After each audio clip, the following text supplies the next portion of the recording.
And welcome to the Ballr BBL podcast. My name's Jono, coach of the Fickle Bickles, and I'm absolutely flying after a big VC loop on Jack Edwards, aka Jedward.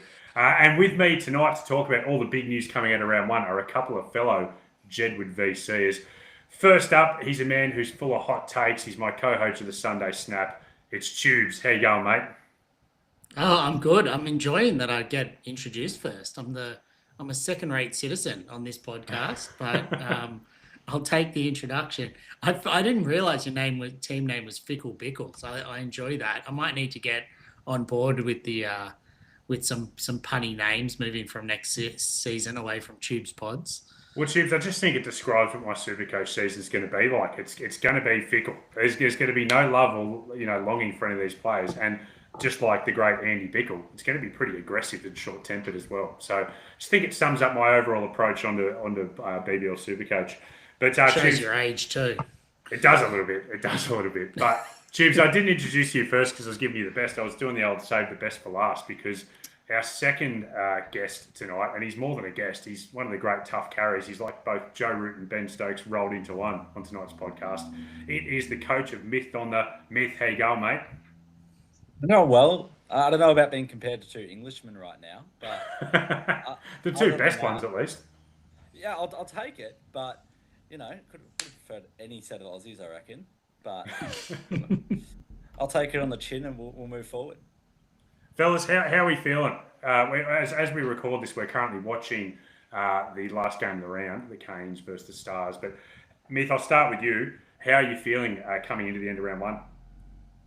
I think pretty good as Edwards VCR, especially after watching Owen get out, and I feel for Owen captains because it is brutal when you cop a low one, but it's just basically 100 points just with captaincy, and there are people out there that took Edwards out because of the rain, which is a tough spot to be. So flying high with his 200 and 400 odd points as captain. So good. And Myth, I seriously this is my first year. We'll get into a bit. In fact, I'm not going to be giving a lot of opinions tonight on what the best tactical moves are. I am a BBL, obviously massive cricket fan, but BBL SuperCoach rookie. And I have to say, I 100% put the VC on the great Jedward because of your huge plug on the last pod coming in round one. So thank you very much for that. It set me up for success. Oh, mate, you made the decision at the end of the day, so you give yourself some credit. Tubes, what about you? What are your big takeaways from kind of coming into round one before we get stuck into the nitty-gritty? What are your thoughts and feelings so far?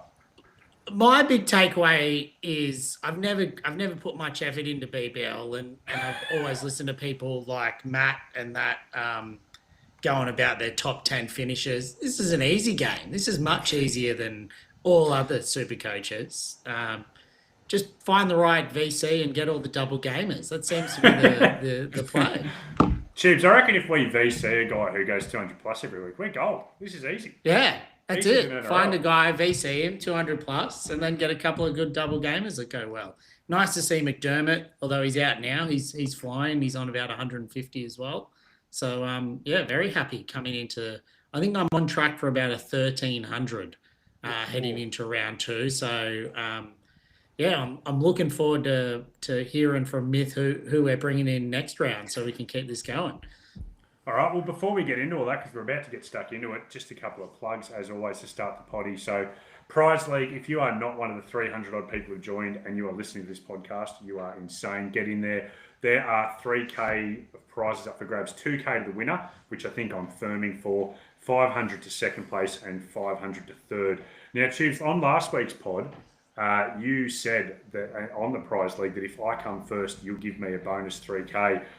That's got to have you feeling a little bit nervous week one in. I'm a bit of a BBL gun.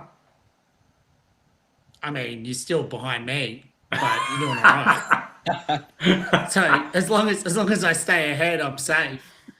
It's a big swing, though. That's true.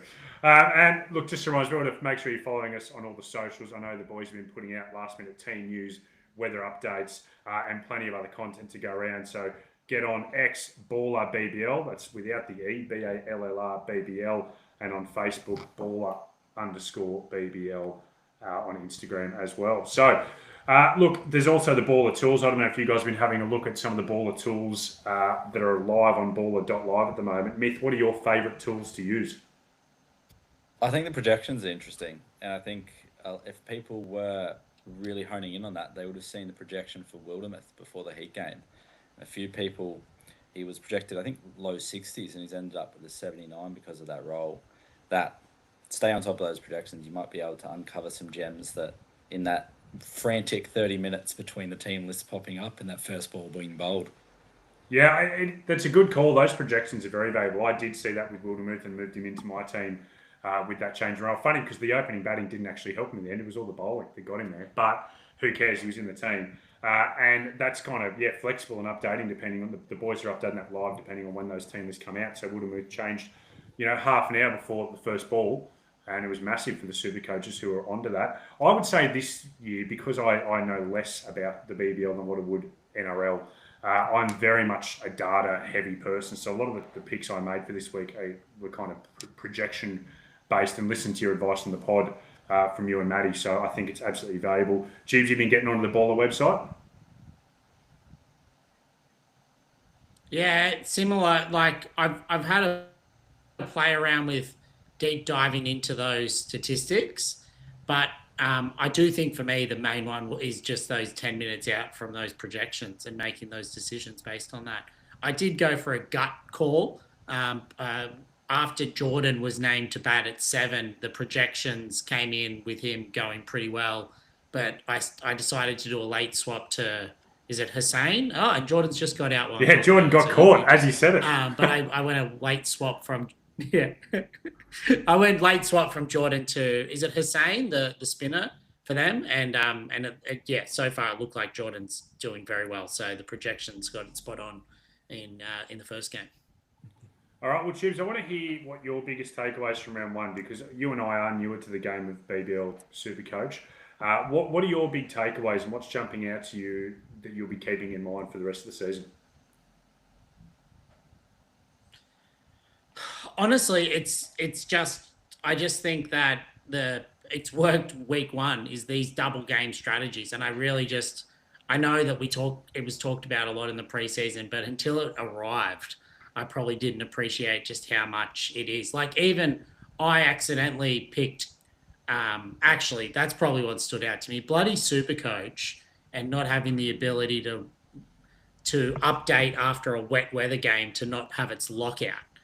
So I got locked out with the teams got named after first game lockout, and the Sixers played the Scorchers, and I got stuck with Kerr in my team, like many others. I had him stuck in the flex, so I couldn't even get an AE from him. But thankfully, he did play the second game, being a double gamer, and came out and got 45 points. So it's not a complete disaster. Yeah, I think my biggest takeaway too is that double game thing that you said is obviously like so valuable, and we haven't stopped looking since I've been kind of addicted to this now. Haven't stopped looking at that pinned Ballr post on Instagram with all the double games and planning ahead. The other thing that I would say, Tubes, that stands out to me as a new person in the game is, unlike NRL and AFL SuperCoach, luck is going to play an even bigger role than what it does in those. Because at least in those sports, you've got that bit of a base. If a guy has a bad game, he's still going to get a pretty decent score just from base alone. But in cricket, a guy comes out and gets 0 and he's not a bowler, and then you picked him in a 50-50 choice over a guy who comes out and gets 70 or 40 balls, you're just completely stuffed. So those little 50-50 calls and that luck involvement and the swings that can have, I think are going to be absolutely massive. Myth, what about you? You're obviously a much more seasoned veteran to the game than me and Tubes. What are the big takeaways for you out of round one? Those doubles are key, aren't they?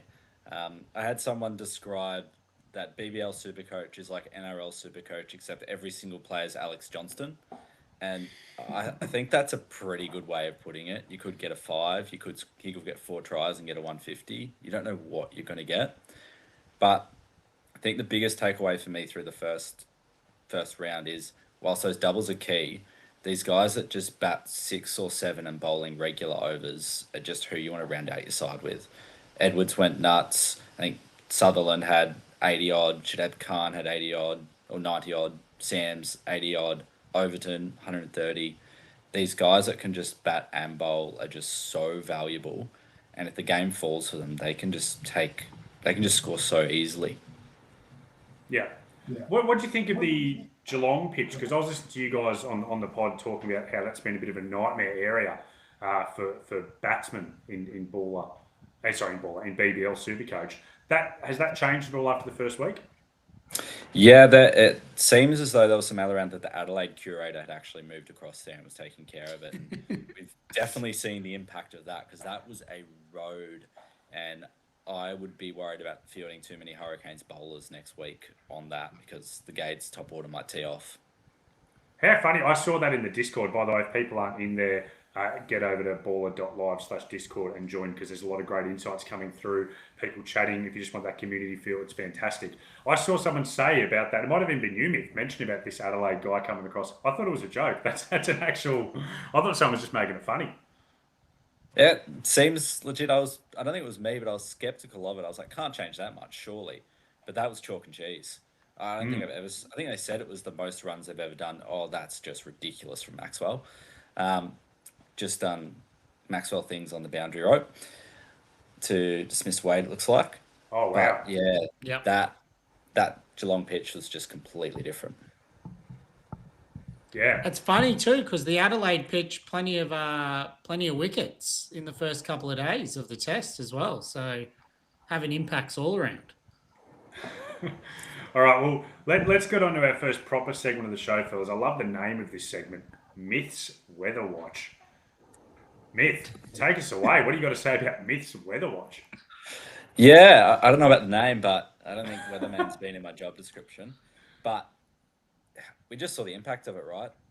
And game one, a lot of people were not sure what to do. It worked well for some people, worked really badly for others. People that took Edwards out and then stuck with a dud captain, it's like a 300-400 point swing, which is insane. And we're going to have plenty of them throughout the season. I think it's just almost preparing a little bit in advance, knowing what's coming. It looks like, looking ahead to this week, that the Sydney Smash game between Thunder and Sixers is looking a lot better, but there's still that threat of storms in the afternoon, so we're going to be monitoring it. But these guys at bat and bowl from the Thunder, Shab Khan, Sams, Green, if you're going to take them and you want them, I wouldn't let it sway you. But it's that Geelong game. That Hurricanes versus the Gades, it looks like it could be in a bit of trouble. And with a lot of people, 7 or 8 Canes, you're going to have to factor that into your decision making. We won't know up until it. It's raining during the day, so I think it's going to be whether or not it sticks around. And if that toss gets delayed, it's going to be panic stations. So there is expected to be a little bit of weather around this week. People have got to keep their eyes on the bowl. Yeah, Geelong looks likely to be raining pretty much most of the day. Whether that's still there at tee-off, that first ball, that's what we're going to be waiting on. And having a plan of if that toss gets delayed, what you're doing might be important. Tubes, one thing about Myth talking about that role, the guys who kind of bat 6-7 have regular bowling. Would you describe yourself in your cricket career possibly the perfect BBL SuperCoach player? An opening batsman that couldn't bowl. I thought you did like to roll the arm over Tubes. I like to, but I couldn't. I think I captained a fair few cricket sides, so maybe got a few more overs than I deserved. But you were the McSweeney. Yeah. I don't know a bit about the McSweeney. I was probably more the. No, I don't know. I can't even. I was that bad. I can't reference like who I was. Like that's. So I'm not even putting someone under that bus. I'll tell you my biggest comp after 1 week of SuperCoach would probably be Silk. Doesn't bowl, doesn't bat, specialist fielder, except I couldn't field. That's probably my closest comp I could make so far.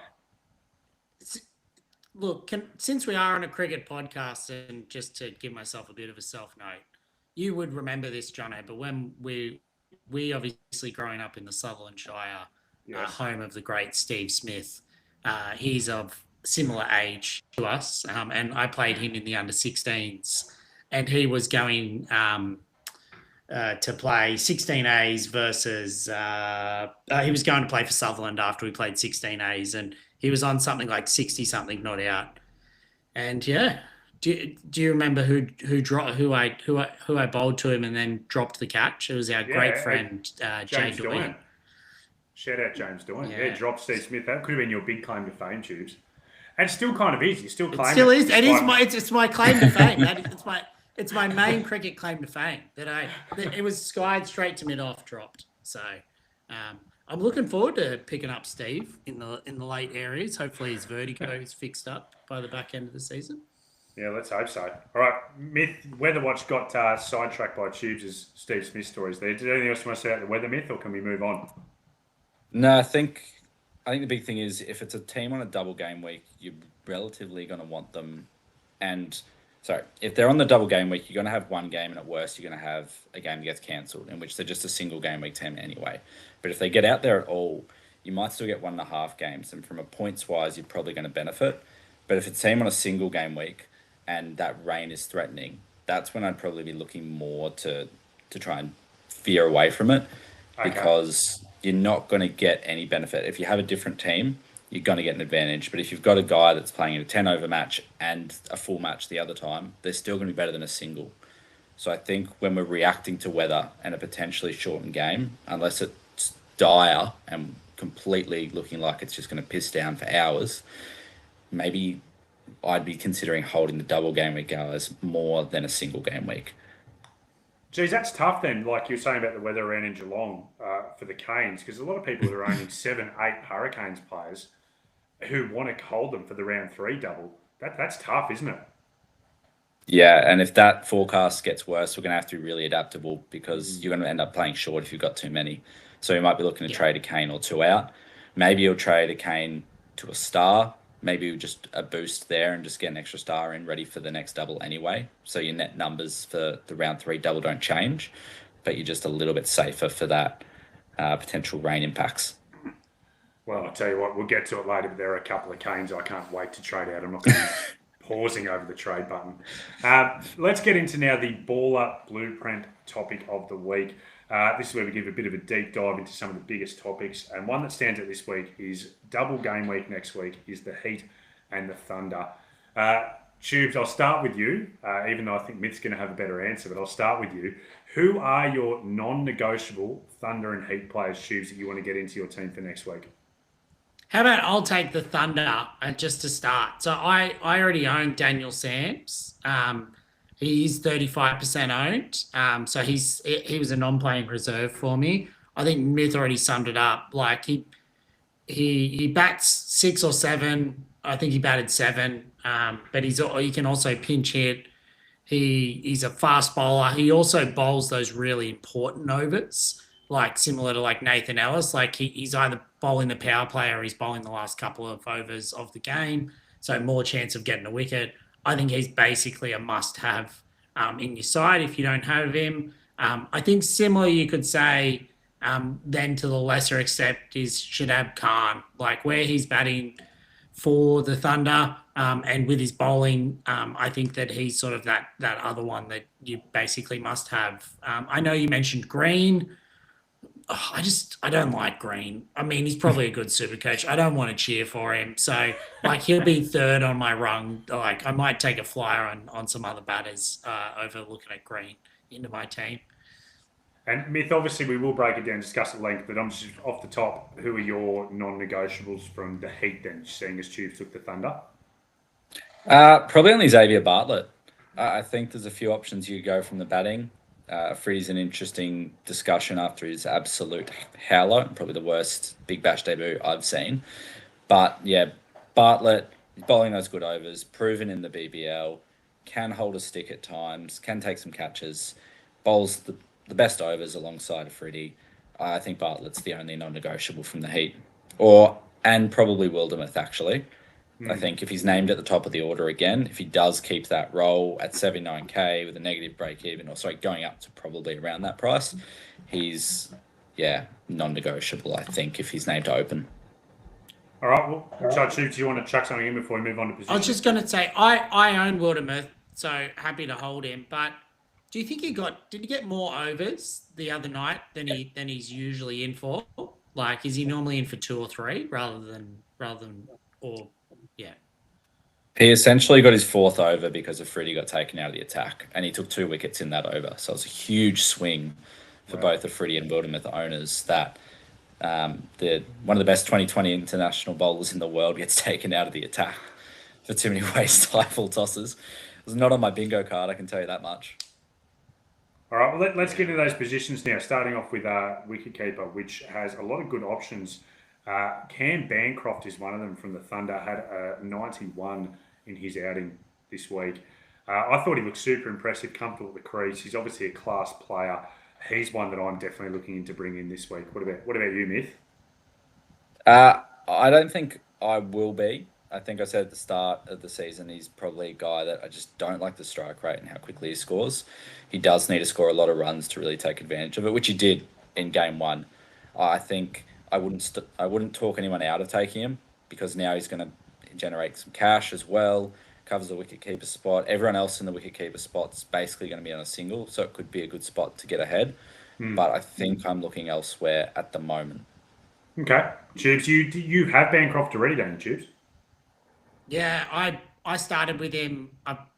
He's non-playing reserve because I'm playing McDermott as my second keeper. But I went for that exact strategy as what Nick just said there, to have him as the double game player. And yeah, I sort of wish he saved his big score for next week, but maybe he can do it again. I'm similar. I don't think I would bring him in if I didn't own him now.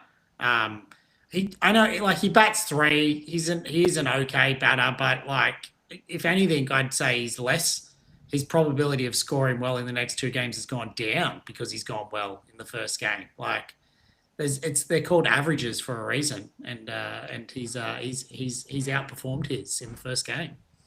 Oh, that's tough though. Guys can go on runs. Like, form's definitely a thing in cricket. Like, guys can go on a bit of a run.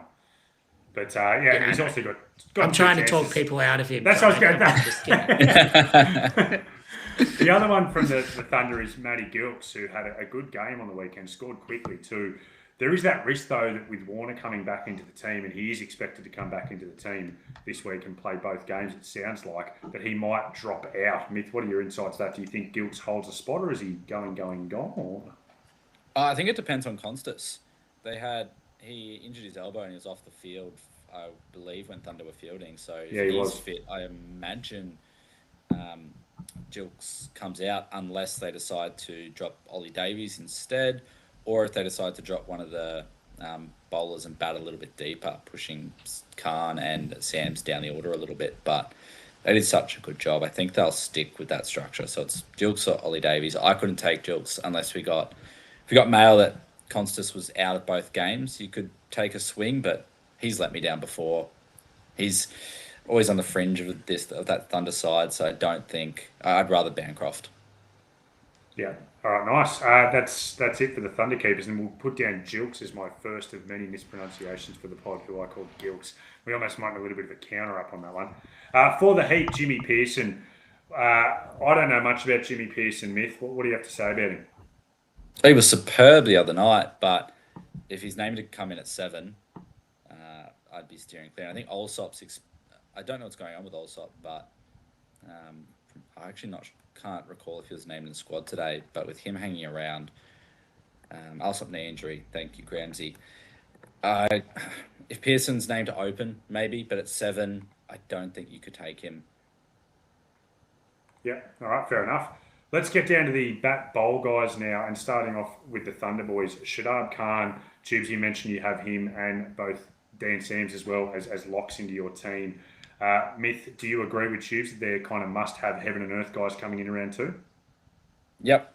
Even if there's weather threatening, just grab them. They're good enough on a single game week. They're both probably going to have some price increases with their good scores, and they're just too good. Get them both. Yeah, and I'd say as well, like, SuperCoach meant to be fun, and Dan Sams is a fun guy to watch play cricket. Like, he's a lot of fun to own, I think.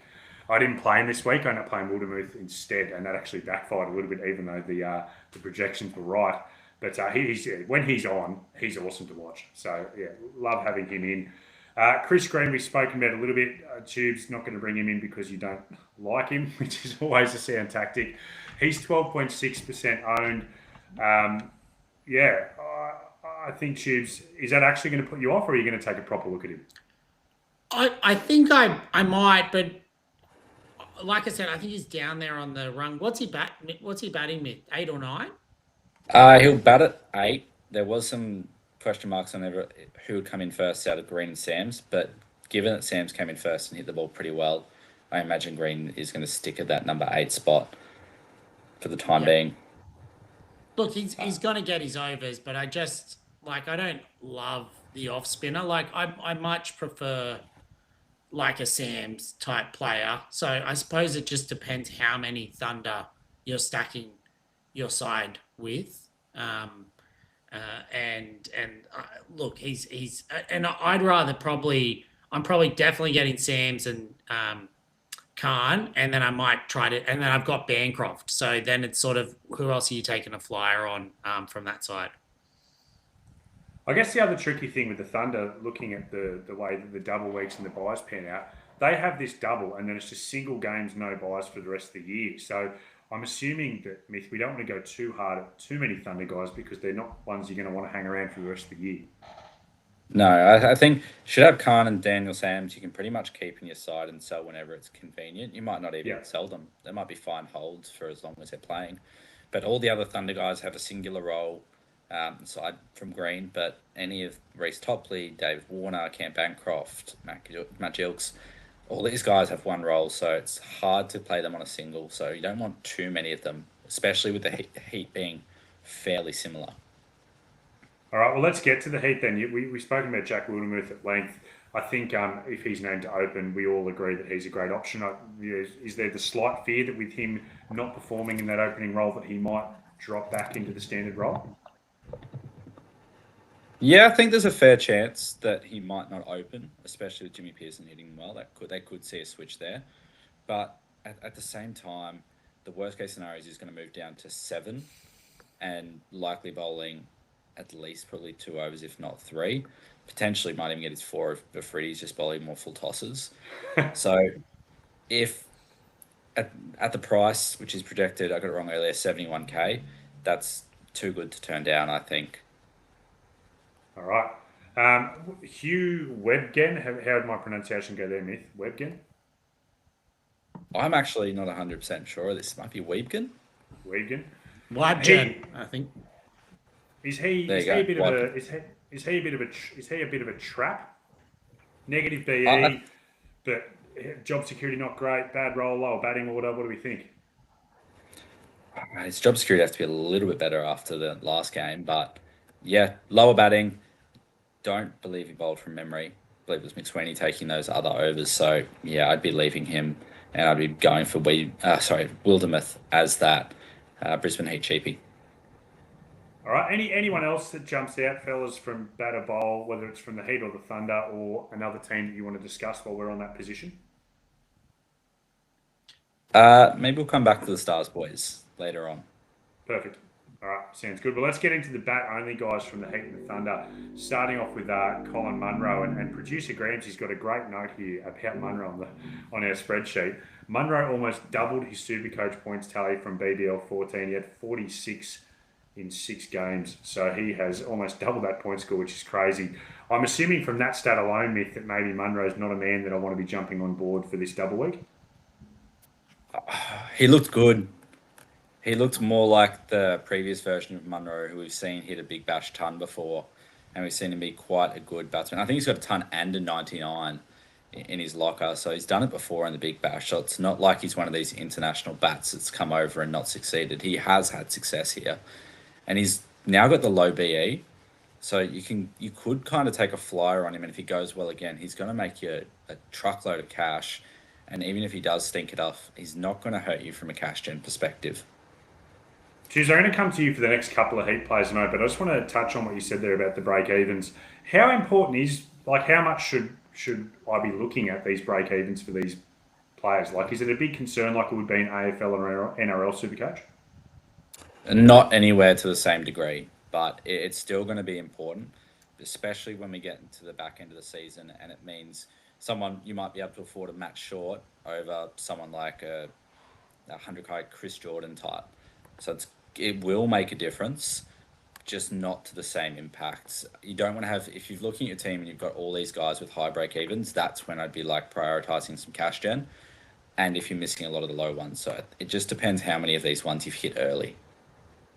All right, Tubes, on to some other heat bat only. We've got Matty Renshaw, Nathan McSweeney, although maybe Nathan McSweeney trying to make a push for the bat bowl combo roller in his first game.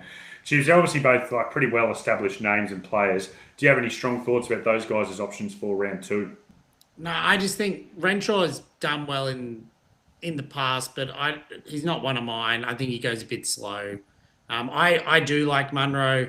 I know Mick just went through, but I thought he's the pick of the litter. He looked very good. I know I rubbished the form concept with Bancroft before, but I'm flipping back here and saying Munro looked in great touch. And we did just see it even today with McDermott, who looked very good in the first game, come out and do it again.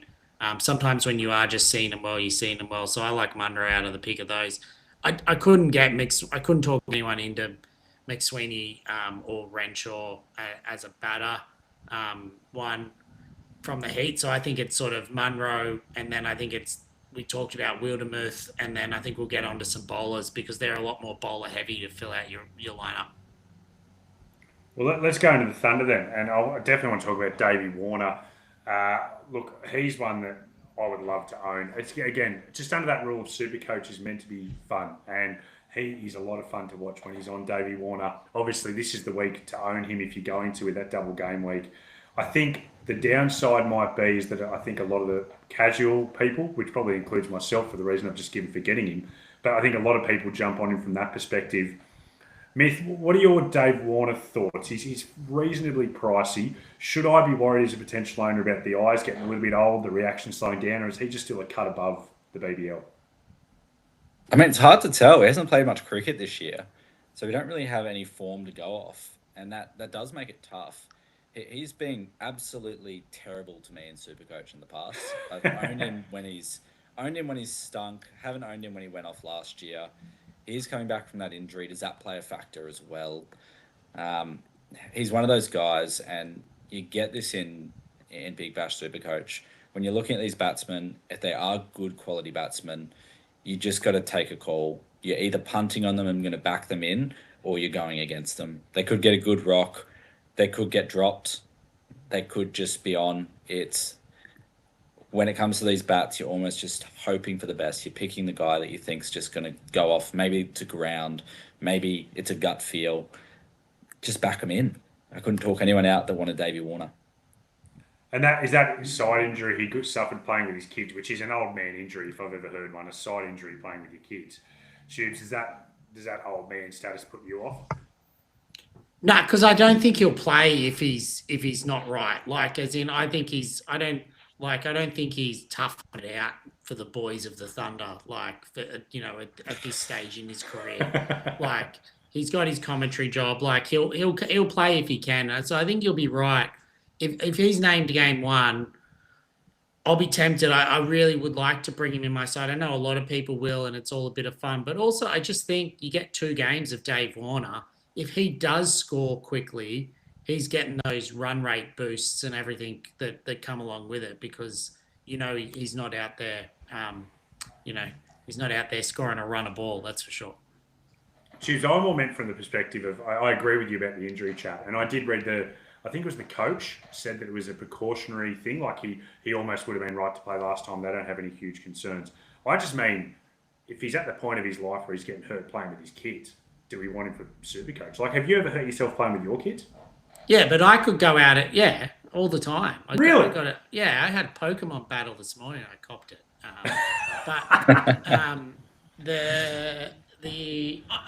What do you need from him? You need 6 good overs in one match. Like, I could go out there still and do 6 good overs in one match. Could you? No, but as in physically, yes. Whether or not I could hit the ball is a separate question. I'm just saying that I don't think it's that strenuous on him to be able to go out there and perform at a high level still. No, fair enough. And look, Constas, I think Mithy already summed up Constas well. He's got that injury cloud with the elbow. So I think he's one that you would probably steer clear for. Is my personal opinion with that kind of shadow over him.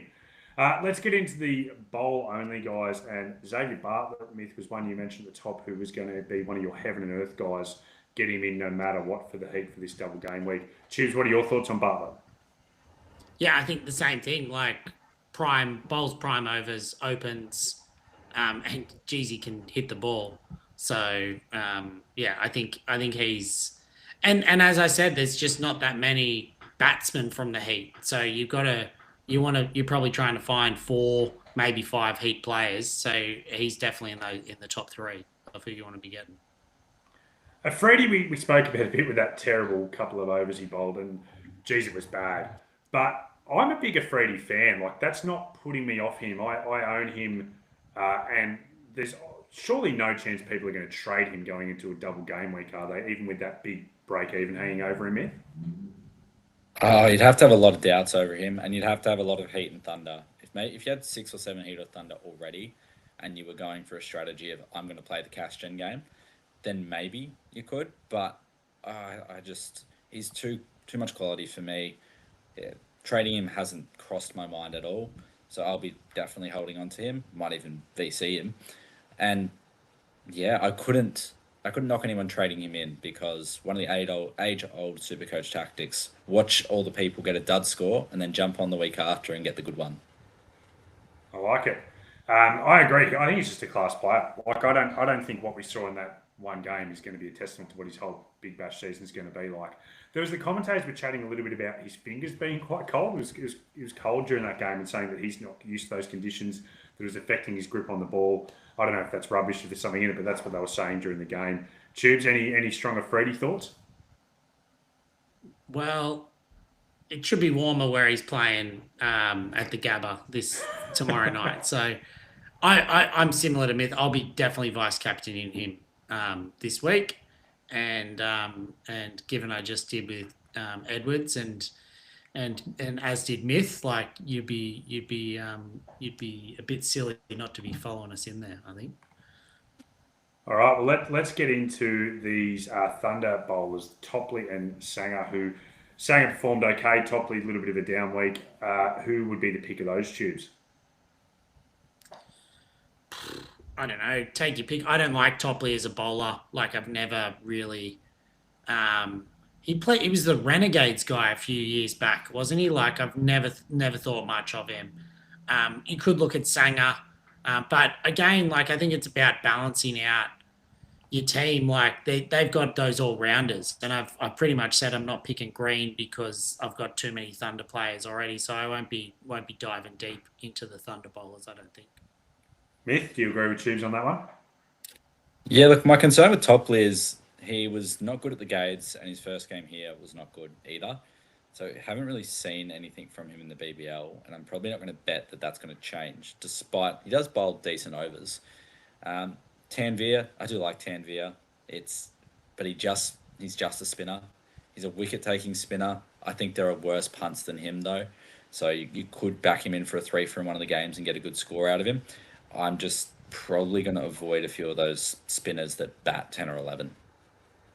And of the cheaper options from the two teams, both bowl only, we've got Nathan McAndrew and Matt Kuhneman. 60k for McAndrew, 75k for Kuhneman. Either of those of interest to either of you? No, but if I was picking one, I'd take Kuhneman. Tubes? No, thank you. All right, well, that brings the Ballr Blueprint to a close. That Ballr Blueprint's almost the whole show. It's a big blueprint when you're doing the double game week best off players, but hopefully that gives people a lot of insight going into round 2. We're going to move on to the next topic, is who are the best sell candidates coming out of round 1. And we are watching the Canes versus Stars game as we're recording. So there is the potential that our opinions could change as this goes on if one guy goes in a bit of a run and takes a few wickets. But as it stands at the moment, fellas, the Canes have a few who you might look at selling, guys who haven't really overly delivered. So we have Tim David, who I believe got a decent score tonight. We were just kind of coming in to record as he got out. What did he get? Something just over 20? Only 30. 31. Yeah, he got 31 points, but no no extra points on that. So just 31 for 31 runs. All right, and we got Rashad Hussain, who I don't think got any runs with the bat tonight. Meredith, who had an okay first match and has only had one over tonight for no wickets so far. Of those guys, is there anyone there that you would put up as a sell going into round 2? I think they're all candidates depending on what you've, like how your side is set up and how many Hurricanes you have. The one thing I'd caution with David, though, is he's batting on that Geelong pitch. So if he does get some decent amount of time in there, that could be dangerous. Meredith is on very thin ice for me. He's going to need to take a lot of wickets, otherwise he's very high on my radar. The other one is Rayan Ahmed, who's been very disappointing so far. I left him out intentionally because for me there's not a conversation to have about Rayan Ahmed. Like he's got to be sell of the week, doesn't he? I wouldn't stop anyone from selling him, and he's a very good chance to go for me unless he just does something special with the ball here. He's going to need more than the 1 over Nathan Ellis gave him in the first game.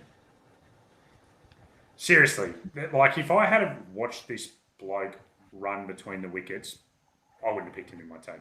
Like he's a 21-year-old professional athlete, and I'm very confident if I was padded up racing against Ahmed, I'd smash him.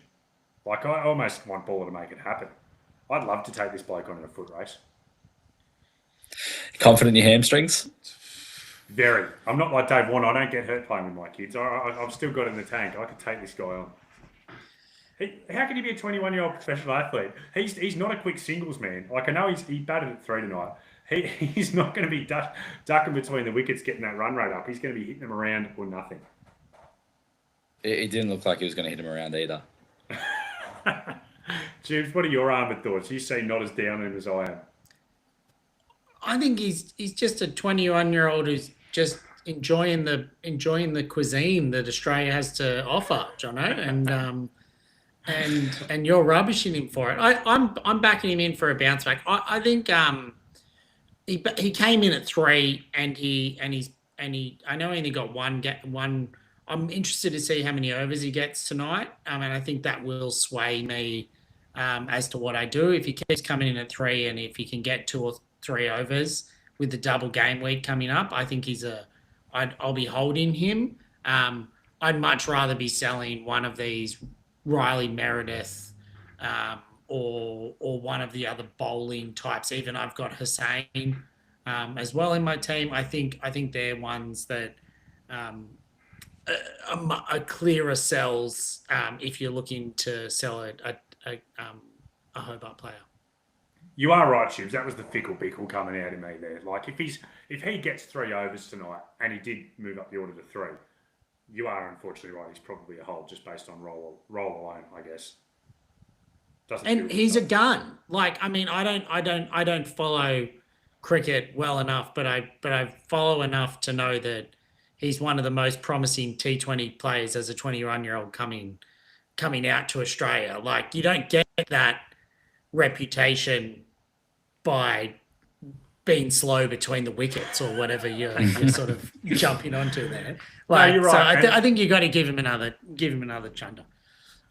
You are right, Tubes. And look, even a couple of the English greats on commentary during the actual Ashes test have been talking about him, like wanting him in the team as a spinner. So plenty of raps on him. I just have been disgusted by what I've seen 2 games in. But you are right. If the role is right and he takes a couple of weeks tonight, I could be very easily swayed. I'll back down pretty quick on that one. What about Myth? The Sixers are an issue one because obviously the Canes guys we're talking about from the lens of people probably own between 6 and 8 of them as it stands, but they do have a double in round 3. The Sixers, on the other hand, a lot of people are probably owning around, I'd say, 2 to 3 because of that weather maybe tempered it down a little bit. They now don't have another double, I believe, till round 6, plus they have a bye in round 5. So Jedward's crazy good start. Philippe, same thing. I don't think anyone's going to look to trade them anytime soon. Are there any of the other popular Sixers you think should be on the chopping block? Dwarshuis has gone for me as soon as about lockout hits. He's going to Sam's, and that's just locked and loaded. He does, like you said, I don't need to hold that many Sixers. They've got single game weeks for the next 3. As much as the role is good, we've got to ride the fixture, and Edwards and Philippi are going to make more cash. Philippi's got that wicketkeeper flexibility, which is going to be really useful. as sort of mentioned through the preseason, and Jack Edwards at role is just it's unreal. Chips? Yeah, I've got Curtisell and Dwarshus. I think if you started with Baba Azam, I think he's probably a sell now as well. Like, even though he's opening, you were really hoping that he'd pop off, and you've just got bigger things to go now. So yeah, I think though for my personal team, I'll be selling Kerr first, and then looking at Dwarshus depending on what my other trades might be. Yeah, I think I agree with those sorts. And yeah, Jedward, very impressive. Big, tall, strapping man. The best Jedward since that. Remember that Irish pop duo Jedward from like the early 2010s? Or is that just a dead reference for you two? You lost me. All right, we'll move on. The other thing I wanted to ask Myth, actually, I was meant to ask it a little bit earlier, but I got too much on an Armand rant and forgot about it. But when we're talking about this double next week from Thunder and the Heat, like this week, a lot of people probably had as much as 10 or 11 double week game guys into their squad. How many should people be trying to target for round 2? I think at minimum you probably want 6, especially with the weather clearing up. You 6 between the two teams. Between the two teams, okay. They're playing each other, so that's a big difference for the next double compared to the one we've just had, because there's only so many points that can go around the game. So they're gonna eat each other. They're gonna cannibalize each other's points in the second game. So that ceiling of points that they can reach if they were playing two different teams is just not as high. So, and neither of them have any other buys or double game weeks to come. So they're just singles after this next round. So if you load up on them, in particular as well, then after round 3, you'll still be selling more of them, and you want to sell Canes. So it could leave you with a few maybe less than ideal single game week players if you stack too many of them. But yeah, you could still go 8 or 9 and hope it's the double game week one that pops, and hope that you've got the ones that go off. Yeah, okay, nice. Out of the other kind of teams outside of the main ones with these double game weeks, are there any of these kind of lower BE or cheap guys do you think are priorities to get in? Myth, we got Tim Seifert for the Renegades, Ollie Peake, Mitch Perry. You mentioned that, that cash gen not as important as is in other forms of Supercoach, but still important to an extent. Should people be trying to prioritise getting those in because their ownership isn't high? Look, I don't think so. I think maybe if you're really, really well set on the doubles, you could take Seifert in for a week, particularly as he's batting on Geelong, and that could be a bit of a pod. But if you're trading in him, it's hard to say trade him in over a Bancroft, for example. Cheaper, low B as well, has the double. It's just really, really hard to justify these guys if you can get a guy that has a double this week or next week and has a low break even anyway, because they're just going to generate cash quicker too with 2 games. Yeah. Tubes, I want to hear... Can I just check? Did you hear anything? He had that side strain injury as well during his batting. He didn't come out and keep. Like, do you know if there was any follow-up that he's going to keep carrying that, or is he even going to play? Like, because that'd be a concern even bringing him in, I think, with a low BE. Like a keeper that has a side strain, not from his kids, but from the game. Like, I don't know if you want to be carrying that in. Yeah, well, we haven't heard anything. He's not keeping, which might help. Rizwan should continue to take the gloves, I imagine. But yeah, we haven't heard anything, which is quite odd. No news is usually good news, though. Yeah, true. So obviously in BBL SuperCoach, we get a couple of boosts, 3 trades a week every week, plus 2 boosts to use throughout the season. Tubes, as someone who is an inconsistent BBL player, what are your thoughts around the boost? Like, would you look at using one as soon as this week to get some Heat and Thunder guys into your team, or would you save it for later in the year? Yeah, I mean, I'm interested to hear Myth's strategy on it, but my current thinking is I've had a fast start. I'm just going to try and keep going hard for the next 2 rounds. So there's a couple I'll be trying to load up on the Thunder and Heat next round, and then I'll be using a boost again to switch that over to some Stars players off the back of that as well, and then run it from there. So I'm probably going to use 4 trades in my next 2 rounds, and then just hold on from there. I love that, Tubes. That's very on brand. I mean that as a compliment. This time, I mean it as a compliment. Myth, what's the general thought process? You are the one with the wisdom in these areas. What's the usual principle that people use in BBL? I actually don't think we've got an established, like, most effective strategy. I guess compared to the NRL, where it's definitely use a few early and get that team value up, burn those trades to just get your points total up, get towards the top of the rankings. The way I look at this season, I think there's 3 different strategies for your boosts. One is exactly what you've said. Just load up when there's 2 teams on the doubles for these first few weeks and just maximize your numbers. Hopefully score a lot of points. I think that's one. I think 2 is the game's going to change when we get to round 4 and there's only one more round with 2 teams on the double. So single game week players are going to be becoming a lot more important from round 4 onwards. So potentially using a boost there could be important to get players like Matt Short, Jamie Overton in over maybe someone like a Tim David who you might have to hold on a single. I think there's an opportunity. The other one that I'm looking at and probably going to try and implement is I'm actually going to hold them a little bit and use them to get in enough a non-playing player when there's an emergency that goes off that I can't access. So, for example, this week I've got Philippi, McDermott, and Clark, and I'm planning on holding all 3. Philippi plays first. He might go on the emergency for my wicketkeeper slot, and I can't loop him. I can't get his score at the moment with my current seed. If he goes nuts, I might use a boost to then find a way to his score. That's a strategy that I'm looking at. It just means I can use those 3 traits freely, knowing it's not going to cost me an emergency. It's nothing worse than having a big score on the bench that you can't get access to. And I've felt that enough for round 1 with Wildermuth and Shab Khan as NPR. Yeah. So that doesn't. I was hoping you'd have like a very clear path, but obviously it's just a vibe. Kind of see what fits when it comes to the BBL. I don't mind your thoughts around those weeks where only one team have the double week to try and maximise the amount of players you can get in them. I also don't mind you just call it just hot hand, start hot, why not keep going? So I'll have to see how I feel about that as the week progresses. Well, actually, no, not as the week progresses. I've got to make that decision tomorrow soon, don't I? Yeah, there's no downtime. The only thing I'd hesitate with the boost straight up in round 2 is if that Thunder game looks dicey.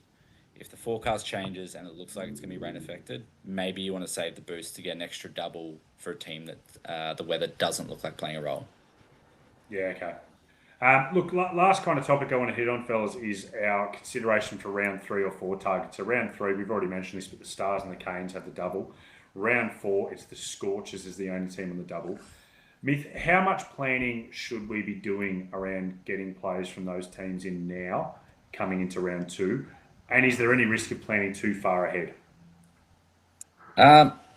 Look, I'd only plan a couple rounds ahead, especially the way the season's set up. I think round 5, you've got Stars on the double, and we'll probably be holding a couple. So it's really only planning for round 3 and 4. If one of these Scorchers cheapy, like if you didn't have Hardy, I'd probably plan to get him early now in preparation for that double with that role and the price. But no other really Scorchers cheapy went off. Marsh obviously had a duck. Beardman got tonked. Finn Allen fell short. So none of them are going to really increase in price immediately. So you can probably almost wait for their double and pick the best.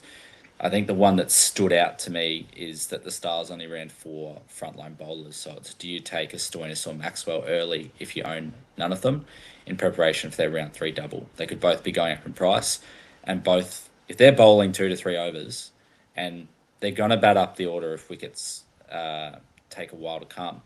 And on Adelaide Oval, I think it's a good consideration to have. So you mentioned Beardman. I own Beardman as like just a bit of a cheapie. Do I trade him this week, or with that round 4 in mind, do I keep him? These are the kind of tactics. Like, is it planning too far ahead to keep Beardman, or do I just go move on, mate? Let's get a Thunder guy in instead. I would hold him. I'd be looking to hold. He's got the double. As long as he's named to play, I'd be chucking the emergency on him and just see how he goes. Give him another crack. Hopefully, in a full game, maybe we'll get to see him perform well. Even last year, I think he went, in his 3 games, I think he had 2 duds and then he went enormous. So he's got the ceiling. Yeah. All right, well, let's get into our final segment of the show. It is the baller move of the week. So this is all about the kind of pod or the big move that you're eyeing off or planning for. Tubes, you're a man who lives his life making baller moves. Everything you do is a big move. You're not worried about what the general consensus is. Do you have a baller move you're planning on for round 2? Look, I don't really for round 2. I'm trying to still work out, even based on our discussions, exactly what I'm going to do. As I said earlier, I do like the idea of bringing in Davey Warner, but I don't think that'll be a pod move based on what we've talked about. But I am also eyeing off looking ahead and bringing in those stars players. So if I'm looking for a cheap enough 100K to use for my third or fourth trade for this week, I'm definitely going to be looking at bringing in Tom Curran as for before that Stars game. He's currently only, I think, 10% owned or 11% owned. And I think he's a must-have India team before the start of round 3. So, yeah, I don't know if that's a big move, but that's sort of some of the different ones I'm looking at other than the obvious ones we've talked about. I like it. Myth, what's your big baller move for round 2? I think I'm going to be really careful with my emergencies. I think I'm going to try and save him as late as I can. I think a lot of people put the emergency on Hardy, but if he's got that role again, I reckon chucking him on field. If the weather does go badly for that Sunday game, there's going to be people caught out. There's going to be people that have donuts on zeros on field. There's going to be people that mess up the setup at their side and basically cost themselves a score. So I think my baller move is just going to be really tactful in the way I set up my team structure going into this week, and might be even the sixes on field if that game looks good, even though they're in a single, and try and just avoid any danger if that rain goes the other way and rains out a game. My baller move is actually one that you touched upon earlier in the show, Myth, and the one that I'm planning on this week. I am absolutely 100% lock it in VC on Afridi. I think that a lot of people are going to be scared off him after what they saw in round 1, and I do understand it. The bowling was absolutely terrible. It was a shocking couple of overs from him, but I think he's a genuine class player. I think he's one of these guys who's a little bit of a cut above the Big Bash, and I think he's going to bounce back in a big way. So my big baller move is to put the VC on Afridi for round 2. I think as well, when there's these two teams on the double, the good play is the punty VC and the safer C. So I like it. Nice. I'll go with that. I was hoping you weren't going to try and talk me out of it. But when you said it earlier in the show, I was like, well, maybe it's not as crazy as I was potentially thinking it was. Tubes, Myth, that pretty much brings us out to a close. Obviously, still a lot up in the air that could change based on the game that's playing. We've got the Stars and the Canes still going. Hussain has just come on the bowl and just took a wicket. Just then. Come on. So that's good. If Hussain can go on a bit of a run here, that might change all that trade talk of him earlier. But I think hopefully we've given everyone a pretty good picture into round 2. Myth, Tubes, do either of you have any last thoughts before we close out the show? I've got nothing for you. I think we covered off pretty well. Good luck to everyone in round 2, and yeah, hopefully VC goes big. Beautiful. And the next episode is going to be on the 23rd of December during the last game of round 2. Tubes, take us home. You beauty.